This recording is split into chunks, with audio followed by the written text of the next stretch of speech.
Welcome, everyone. Thanks for being here today. You're listening to The Tim Laskus Show, episode 45. And boy, do I have a treat for you today. I have such an incredible guest. It's like none other, and I've had a little bit different of a way that I put it together. I'll tell you about it in just a second. But before we get there, let me ask you, how many out there are thinking that you would love to throw your hat into this podcasting world, that you would love to have your own show so that you could have your own products, your own services, and your own name out there for the world to purchase, to buy, to hear, to listen, to fall in love with you? Hey, raise your hand. I know you want to do it. And the one thing that may be holding you back is time. You're thinking, I'm too busy. Hey, I have a 3-day-a-week podcast while I also have about 50 hours of other obligations every week, and I'm able to do it. And I figured out the tricks to get there, to know all the shortcuts that gets it done right. And I've had this information put into a nice little cheat sheet for all of you that's free, available free on my website at timlaskus.com. So go to timlaskus.com and get your free podcast launch cheat sheet. That's TIMLASKIS.com, timlaskus.com. Pick up your free podcast launch cheat sheet, and you have no more excuses. So get on your way and get your butt up and get a podcast going, because it is like the Wild West. You're going to love it. Hey, so let's get on to today's guest, Michael Talbott, a.k.a. Detective Switek from Miami Vice. How many out there, remember watching Miami Vice back in the day? Boy, did I was all into it. I had the white jacket, the pink shirt, those, I don't know what kind of pants, like those really light cotton pants and those slip-on shoes. Oh, I had all that. I thought I was cool. I was pretty dorky, but I thought I'd look cool. Hey, so I have Detective Switek, who his real name is Michael Talbott. And he's on today. He was on every episode of Miami Vice, and he shares his stories and experiences of being on set, what it was like to work with Michael Mann, and also some of his other acting jobs in film, and what it was like to work with Clint Eastwood. So he's a great storyteller, and because there's so much here that he offers, I broke it into 2 episodes. So the one you're listening to now, 45, is about 30 minutes long or give or take. And then I have another episode, 46, which fills in the rest, like the other half hour or so of that interview. It's a very different format than you're used to that I've had on the show, because I did this Facebook Live with him, and I had people who were watching Facebook Live send questions to him, and I asked him, and it worked out great. I hope you enjoy it. So sit back and get ready. Put some Phil Collins in the air tonight on. Enjoy. The Tim Laskus Show, in search of entrepreneurial gold. Tim digs deep into the minds of his guests. Entertaining, down to earth, and informative. Now, here's your host, Tim Laskus. How's that? If somebody's shooting at you, you shoot back? Shoot back or duck. Now, which one are you going to choose? Yeah, one of those, probably. Yeah. Are you going to shoot back or are you going to duck? Which one are you choosing? Both. Yeah. We don't have to be a hero here, Tim. Hey, let me ask you, Mike. Have you ever done this? Okay, you were well known to be Detective Switek on Miami Vice. During those days when you were so well known around the globe and you were pulled over by police, did you ever tell a police officer, "Hey, I'm Detective Switek. I'm undercover"? Did you ever? No, I never did that. No, I never did that. All I would say to the police officers, I would whisper, "Sir, the camera's right over there. You're in our shot." And of course, there was no camera. You know what I'm saying? There you go. Sorry. Go ahead. Thank you. There you go. That's great. I love that. All right. The next question is from Laura De La Cruz. She asks, Hi. Laura De La Cruz asks, what was your best and worst experience on Miami Vice? Best and worst. I'd say the entire 5 years of shooting was the best, and I never had a bad experience. Everything was fun. I look forward to going to work every day. I never missed a day either, Laura. I was never sick. I always went. I showed up. Even if my back hurt, I was there. I just loved loved the show, and it was a lot of fun. And Miami was a great city to shoot in, and it was just great. So there was no bad moment or anything. It was all great. I mean, look at this. You're 28 years old. You're living in Miami. I'm the mayor of Coconut Grove, and you go to work every day. And you're making money. What's better than that? There you go. Doesn't get better than that. Hey, there you go. There's a person, Luis Figueredo. I'm sorry if I did not pronounce your name correctly. Luis. Yes. Yep. He says, do you have any plans for a Miami Vice tour in Miami this year? Well, here's what happened last time we tried to put this together. We didn't get enough people to sign up to make it worthwhile. Meaning, there's a lot that goes into this thing. We want to do a tour where we were going to take, you got to hire some buses, depending on the number of people. You got to get some hotel rooms for people. We tried to keep the cost down so that we could get more people, but we didn't have enough people to sign up to make it profitable, meaning to make it worthwhile. I was going to, get like 2 or 3 different times during the day. You take people around and show them where we filmed or where the studios are or where I lived or any of that kind of stuff. But it never panned out. We only had like 30 people sign up. And I think we were charging, I forget what you're charging, maybe like $100 a piece or something like that. But, you got to figure you got to rent these buses, hotel rooms. We're trying to make it, inexpensive for the fans. So, and I wasn't making it. It would break even for me, but if something, ended up costing, it'd come out of, I'd have to pay for it. Yeah. So that's what happened with that. Right. And it wasn't a matter of not having fans. They just didn't show up for whatever reason, other stuff going on, competing. Well, scheduling, that's the other point. People work for a living here, and I try to pick, like if people are coming from parts of the country where it's snowing out, like say February, let's pick a weekend in February, they could come down to Florida and spend maybe 2 or 3 days instead of just one.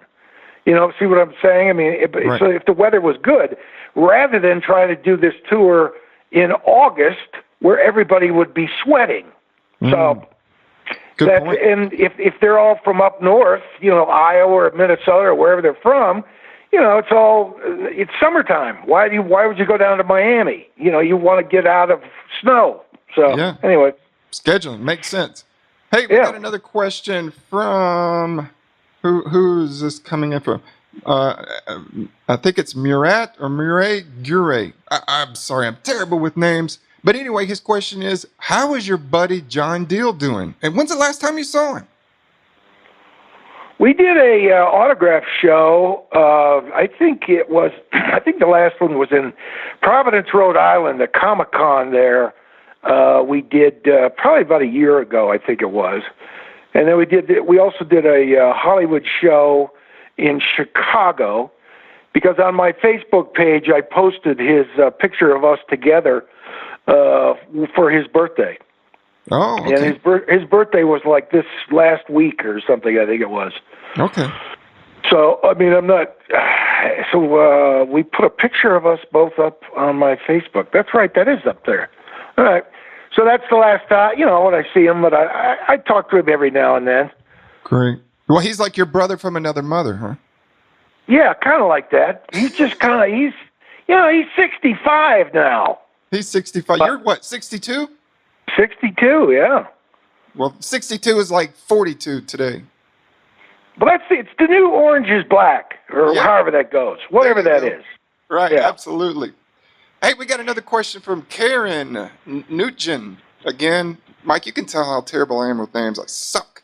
But anyway, this question is about Paris. You spent time in Paris? They're asking, how was Paris? Do you miss it? Yeah, I mean, it was. We went over there for a Miami Vice reunion a couple of years ago. I went twice, and it was great. I mean, we flew over there, and it was just it was like a 2-day event, if I remember correctly, in this hotel outside of Disneyland, and it was the weather was great, everything was great. It was a lot of fun, but I think that, they have the same problem that I was going through with trying to get people to come, and it costs money, and people from Belgium were coming there, and Germany, and it was a good group, but they got to pay for a room, and they got to get themselves there, and this stuff isn't cheap, especially in Europe. Oh yeah, everything's going to cost you triple.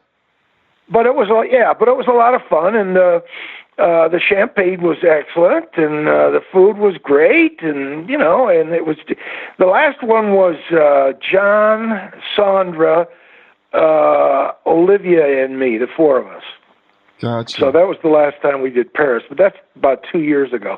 I was just talking to my wife about that. I said, when were we in Paris? And I think it was either 2 or it's been 3 already. I don't know. Time goes so fast. Here it is, June next week. Yep. So, Time flies. The year's half gone. I mean, I don't know. I don't know what's happening here. Everything's moving too quick for me. Well, let me ask you, do you speak French? Oui, Michel Talbot. Hey, that's good. That's Thank great. you. Now Au revoir. How's that?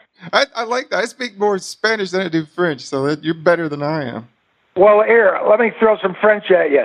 Champagne. Huh? How's that? That's pretty good, isn't it? How about French fries? French fries. Yeah, that's good. There you go. I got you. Hey, Robert Berkowitz asked a question. Who do you keep in touch with? I assume from the Miami Vice days, other than John Deal. Well, Robert, I got to tell you a story. I went to a wake a couple of weeks ago, and I ran into Richard Brams. Dick Brams was one of our producers in Miami. Richard Brams. He's a good buddy of Michael Mann. He's from Chicago. So he comes into this thing, and I'm looking at him. I said, Richard, how you been? He says, well, I got a big anniversary coming up. I said, what's your big anniversary? He said, he's going to be 90 years old in May. Wow. 90. That's so awesome. If you back up, Miami Vice was 1984 through 89. So how many years ago is that? Is that 40 years? I don't know. That's a long time. So anyway, he told me a story that he was the exact same size as Don Johnson. So the producer was the same size as Don Johnson. So when they ordered clothing for Don to wear in the shows, the episodes, different suits or pants, whatever it was, they would always order 2 sets, because the second set was for a backup in case something happened to the first one. But according to Dick, that I never knew this, they ordered 3 sets, because Richard Brams was the same size as Don. There's the benefit.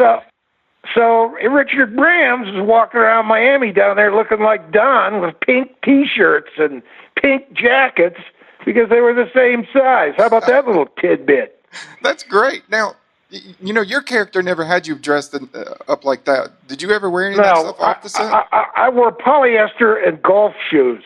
Polyester and golf shoes. You spent a lot of time in those vans with John Deal, on surveillance and getting donuts and all that stuff. Did you gain any weight while you were on the set? No, but we had quite a few air fresheners in there. Oh, who was worse, you or John? Well, it depends on John and, what he had for lunch. So there you go. So that's why you guys are such good friends. You know each other intimately. Oh, boy. John, he's something else. I caught him one day. I said, John, what are you doing? He's in his dressing room, and I said, what are you doing, John? Your door's open. It's 110 degrees out. He goes, I'm trying to shoo this fly out. What? Just swat it. He says, no, I don't kill flies. I don't kill things. So I said, oh, okay, John. So I went back into my air-conditioned dressing room, and he had his door open trying to shoo a fly out. That's a little behind-the-scenes stuff there. Hey, that's good stuff. That's what we want to know. It was so bad he was attracting flies. Hey, Robert Berkowitz also said that you did a great job in used cars, and it cracks him up every time he watches it. Yeah, that was a great movie. Bob Gale and Bob Zemeckis are the guys that wrote that movie, and Bob Zemeckis directed it. That was a lot of fun, and there's a lot of ad-libbing in that thing too, you know. But it was Jack Warden was a great guy. There's a scene in that movie that you can look up, or if you can freeze on it. We're driving in the pickup truck in the desert, and it's Harry Northrop was driving, and I'm on the outside, and Jack Warden's on the inside, and he's telling me, Mickey, give in the GD back. Give him the GD back. And he kept saying that to me, and he said, he just, Jack Warden in that movie just loved to swear. He was just swearing all the time. So as he's pushing me out the door, I'm laughing. If you freeze the frame, you'll see that I'm laughing because Jack Warden was, come on, Mickey, get in the GD back, Mickey. and I couldn't help laughing. So you'll actually see it in the movie. So you weren't really acting. That was just real life. It was you cracking up. Yeah, basically. Well, we call it, when you get a script, I would write where my scenes are, the letters NAR. And that would stand for no acting required. No. Get it? I got it. Yeah. So, you know, you seem to be kind of a comedian, and you know, in your role in Miami Vice doesn't seem like such a stretch from your real personality. Is that true? No, I'm the same guy I was back then, the same guy now, always the same guy. I mean, that's what people, when they meet me, they say, gosh, you're just like the way you are on television. Uh-huh. I said, well, why would I be any different? You know? And Michael Mann, I was the only cast member on Miami Vice that Michael Mann gave the order that whatever Michael Talbott wants to improv, he can improv. There you go. So that's you know, some of the stuff. If you looked at a script and then watched the show, you wouldn't see what's on the screen. I mean, you know, master badge, never leave home without it.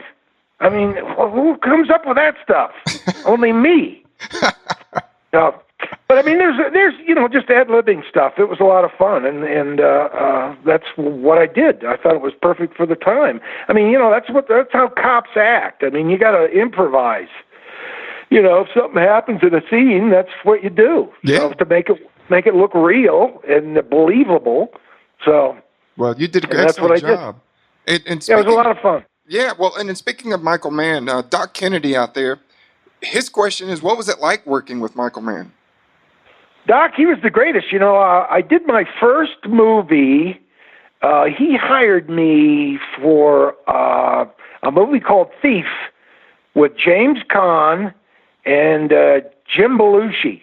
And it was shot in Chicago, and I played Astro Al, the Kitty's pal. And I wore a spacesuit on his car lot I was selling cars. And Michael Mann just said, do what you got to, you know, say and do whatever you want to do in the scene. And then I did another movie called Manhunter with Michael Mann. That was shot during the Miami Vice days. And I went from Miami up to Atlanta, and that's where he filmed Manhunter with Billy Peterson. He's a great guy. And I had another scene of I'm selling this house, and where these murders were committed, and he said, just say whatever, you would say. There was nothing written. So, and after all these years, I'm still getting residuals for Manhunter. I think I got $1.50 the other day. That's awesome. You could supersize at McDonald's. You could upgrade. Well, but they took 50% out, so it was a $3 check.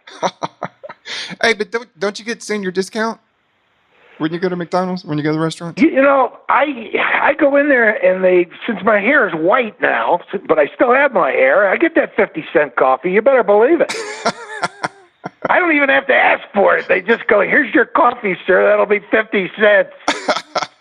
I said, here's 60. Keep a dime for yourself. That's awesome. Hey, well, Dan Barrett has a question. He said, what role would you like to be cast in the future? Dan, we've thought about this, and we'd like to bring back, if we ever brought Miami Vice back, I'd like to be the undercover Santa at the ball. You know what I'm thinking? You know? So Croc and Tubbs are looking to get the gang together again, and there I am as the Santa Claus at the mall in Dade County, Florida. That's awesome. That would be great. Yeah, and I'd, throw some kid off my lap because there's somebody's robbing a store in the mall. So that's what I'd do. I don't know. Hey, you have a couple of Miami Vice fan pages out there on Facebook. One is Miami Vice fan page, and there's another one called Miami Vice Forever. Have you checked out any of these? Do you follow them? Do you send them photos? Every once in a while I do, but I'm not. The computer I'll look at, now and then, and it's just so time consuming. I mean, I got other stuff I'm doing. I'm trying to do this and do that, and to sit and look at a computer screen for hours after hours. I don't even have a smartphone. I got a dumb phone. It's a flip phone, but it's got big numbers, so I can see it. What is that called? The jitterbug? I think that's or something like that. Yeah, it's like that. It's it's an AT&T. It's a Samsung, but it's a flip phone. So a flip phone. That's how old that technology is. That's great. Hey, yeah. Karen Nugent, again, I don't know if I'm pronouncing it right. Sorry about that, Karen. Is it like Ted Nugent? Yeah, something like that. Do you know her? Okay. No, but she sounds like a great fan. She said she's from Holland. Where? Karen. Oh, yeah. She's great. She came to the Paris stuff all the time. She was great. She gave us little magnets and stuff. Hi, Karen. How are you? She's got a picture with Don Johnson. Karen, you want to tell them about that? Oh, well, then, unfortunately, she can't talk because the way Facebook Live is set up, I'm the only one talking and they're listening. Or you're talking too, but so unfortunately, she said she saw you 3 times in Paris and she had a great time. And yeah, she's a lovely lady, very, very nice, great fan. And she got Don Johnson. There's a picture of her on her Facebook, I think, Karen, with her and Don Johnson. And where was that, in London? I forget where you got his autograph, Karen, and a picture with him. Oh, wow. Well, did you like, as far as her, being on top of your list, and then when you knew she had a picture with her and Don Johnson, did she automatically drop? Did you go, oh, you got a picture with you and Don? Really? She was more impressed, I think, with picture with me. Right, Karen? Oh, well, I got a question from Trev Powers Woodridge. He says, "What are your top 3 favorite places to visit?" Top 3 favorite places to visit. Well, I mean, I like Ireland. I certainly liked Paris, and I certainly liked Waverly, Iowa.